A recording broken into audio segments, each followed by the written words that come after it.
Hey, what's up guys, it's Mark Yoon, and today I'm bringing another hopefully exciting video. Well, today should be a hopefully informative video, so without further ado, we're just going to jump into the topic at hand. I'm sure you saw the thumbnail.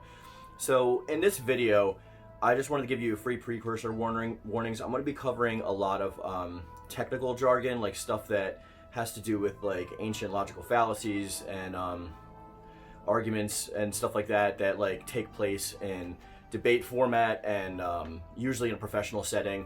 But these are sometimes misconstrued, or people don't understand the exact meaning of them because the words hold multiple meanings colloquially. So like if you say, for example, someone says like argument from ignorance, you think that like you're automatically being called ignorant, and it gives you a backlash. So I'm going to be showing the definitions of the actual arguments themselves on the screen while I'm talking about them, and then we're just going to go from there. So the basis of this video is why it is important to have skepticism in the Soulcalibur community, especially out of all fighting games.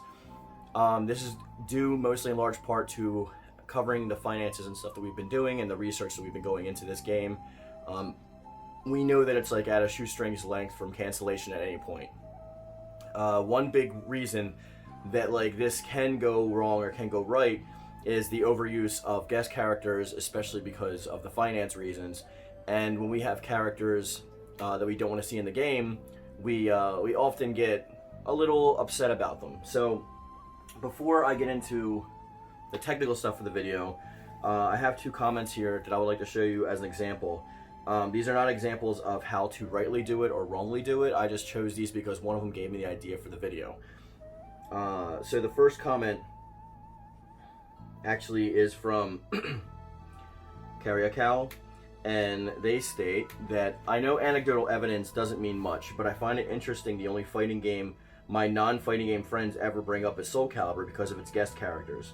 Geralt/2B might not make them permanent fans of the series, but at least it keeps them in their mind if they ever decided to play a fighting game.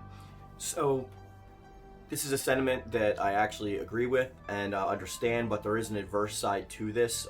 Guests can bring characters, like let's say the Witcher series just finished on Netflix, and somebody was super hype, and they were waiting for the next season, and at this point they restarted playing The Witcher 3, and anything Geralt comes their way, they're going to want to throw hands over fist onto. They're going to read the novels, everything. Now, you see this fighting game that Geralt is a part of, and you can actually be him in this foreign world and see how things stack up, or just like fan favorite the crap out of it. Now, this situation is what's going to bring people in, and there's also the adverse to this though. So we have from Decadent Gamer. I'm not going to show his entire thing because tomorrow is our community day, so I'm going to be showing a lot of these in full and reading them and responding on the community day video. But for today's video, I just wanted to highlight him, and then I also highlighted, or her, I don't know who what the person is, and we're going to go down to the highlighted part, which is the adverse argument to the one we just heard. I know one would argue that it's a good way to bring in new fans, and while that's true for some, it's not always the case, as some will drop the game when they see that the next one doesn't have the guest character that entice them into the game.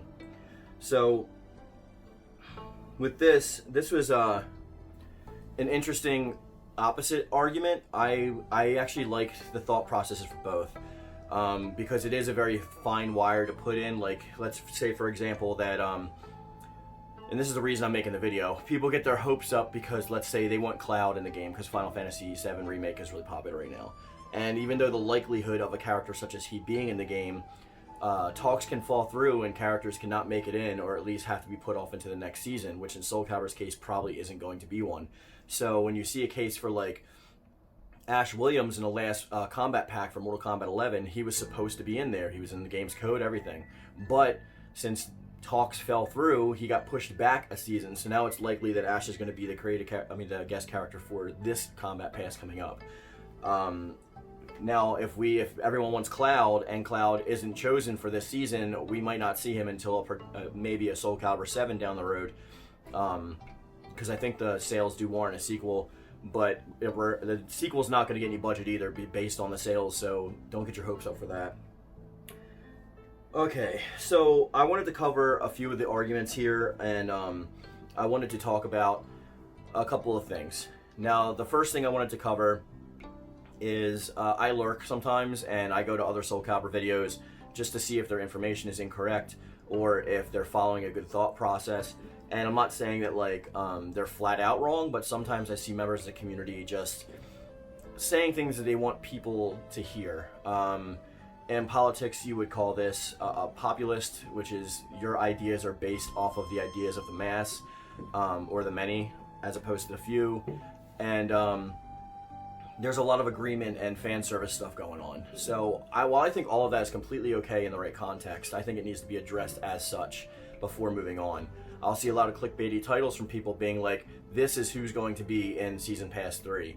Whereas you'll see my thumbnails or my titles like, who is likely to show up in the next Season Pass or something of the kin.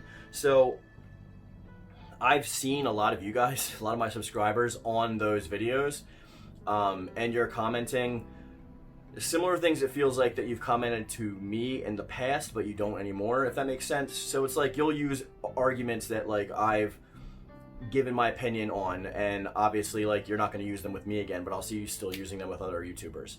While this isn't inherently wrong or bad, because getting different opinions from different people on the same topic is highly beneficial for forming a thought process about it, it is a little dangerous because you can trick yourself into kind of building up false hope. And that gets into the second comment that was just here, saying that like if you're expecting someone to be in there, somebody may drop the game based on the fact that their character didn't make it in.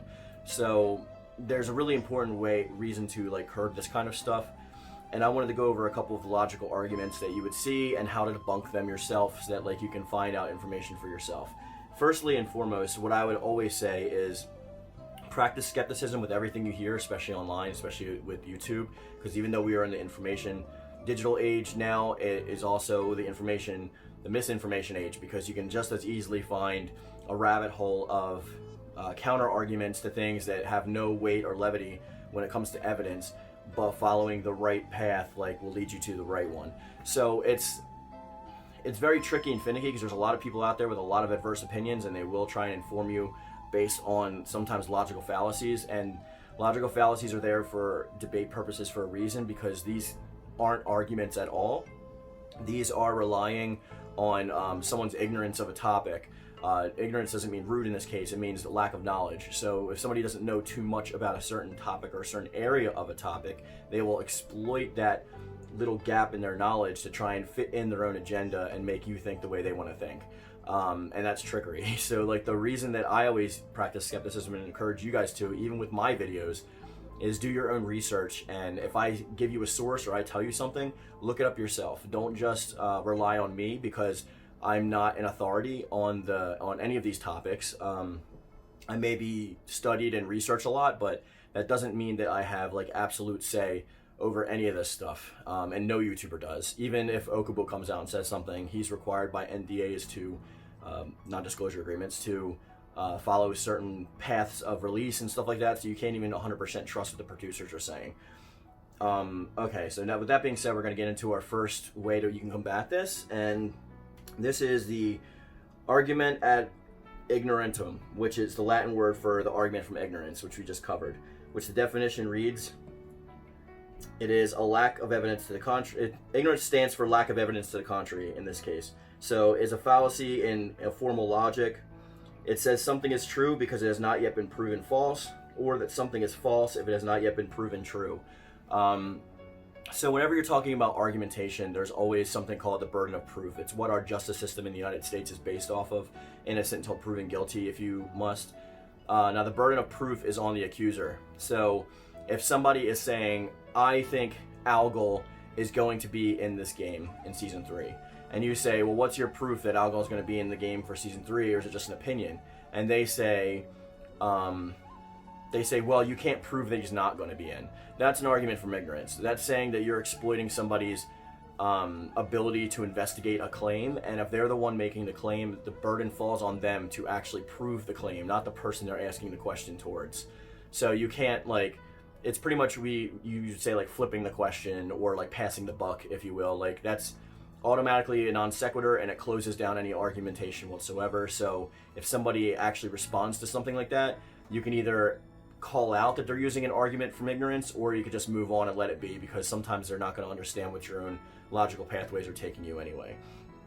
The second form of argumentation that you can use or use against is the argument from ad populum, which is a fallacious argument that concludes that the proposition must be true because many people believe it, often concisely encapsulated as, if many believe so, it is so.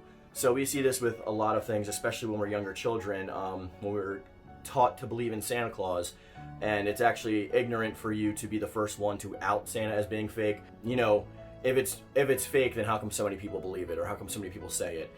This is straight up a logical fallacy, because just because a lot of people believe something doesn't mean that it's true. I mean, people in North Korea believe that Kim Jong-un doesn't have a belly button or a butthole, but that doesn't mean it's true.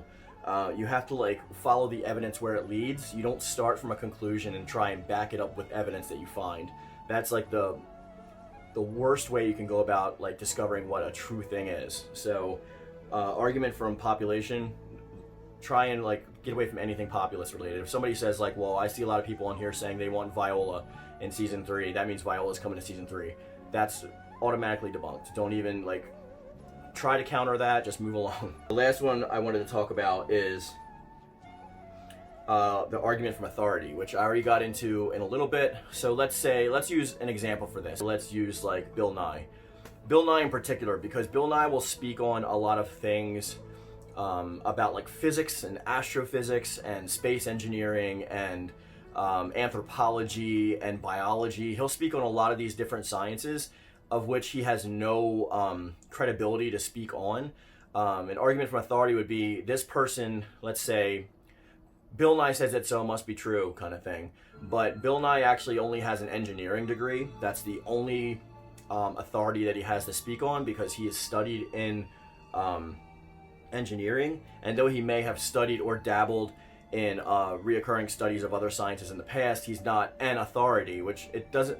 Again, the same as with the other words. Authority in colloquial sense means somebody that holds something over you. In this sense, an authority is someone that has studied and proven to have studied that subject. For example, I would say I'm an authority on biology because that was what my degree was in, as opposed to trying to argue against something that has to do with like paleontology, which I would have no authority over, even though I may be knowledgeable in. So this is pretty much saying that a perceived authority figure believes a proposition to be true, and that proposition must therefore be true. This is also known as an appeal to authority. Arguments must be based on evidence. It was what I was just saying before. If you're going to use a scientific theory as a process for how your brain works, right? They don't start with a conclusion. They start with a guess. Their guess is called a hypothesis, and it's not like a guess like we would use. Again, colloquially, we would say I'm guessing, which means we're pulling it out of our butts. But a guess in science, a hypothesis in science, is an educated guess, which means not that they're smarter, it means that it's based on evidence. So if I see that ants are coming to that apple every single day in a line, I can say that ants like apples. Now let's test that theory now that I have a hypothesis based on that. So you test the theories, you come up with all of the evidence to support your claim, and then you make a prediction, not a conclusion. It makes a prediction. So it would say that like ants traveled to this apple every single day from across the yard in single file line and kept bringing it back to their den for a month straight. Therefore, I predict that ants like apples. You know, it's a silly comparison, but this is just to illustrate my point. The adverse to that would be apologetics, which is when somebody makes an argument for something and then they actually finalize it as their conclusion before they find evidence for it, and then they literally just try and backtrack to find evidence only to support their conclusion. So obviously you can see where that trail of thinking would be bad. So I'm not saying that like anybody does these things and commits logical fallacies when they're talking about these things daily, but if you are going to arm yourselves with a little bit of extra knowledge when combating these points, and like I said, I've seen a lot of you on other videos commenting. You don't have to necessarily point them towards my channel or suggest that they watch a certain video that I have, though that's appreciated. You could just arm yourselves with these tactics in order to debunk anything that wouldn't even be considered an argument. It's just a waste of time. There is a certain je ne sais quoi, if you will, to being able to get somebody to prove their arguments. And even though not everybody is an expert, or not everybody like is versed in logical theory or deduction or debate, like they may at least be able to back up their points with some evidence. So if you're going to go up against a layman is somebody who doesn't have absolute knowledge on a topic. It's like the average person. If you're going to talk to a layman about something, you want to put it in simple terms, right? So I would say, I believe that Yoon Sung is going to be a character in Soulcalibur 6. And if somebody says, well, what's your evidence for that? Then you can easily, and you say believe and think. You never say I know or I can't. You'll never see me saying that stuff, because even like, there's no such thing as like absolute certainty. There's only like without a possibility of doubt kind of situation.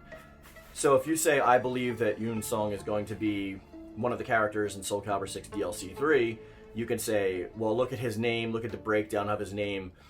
In Korean, look what it actually means from the Chinese character that it's derived from. This directly means star. Star is in the game files as one of the characters. Therefore, I believe that Yoon Sung is going to be star.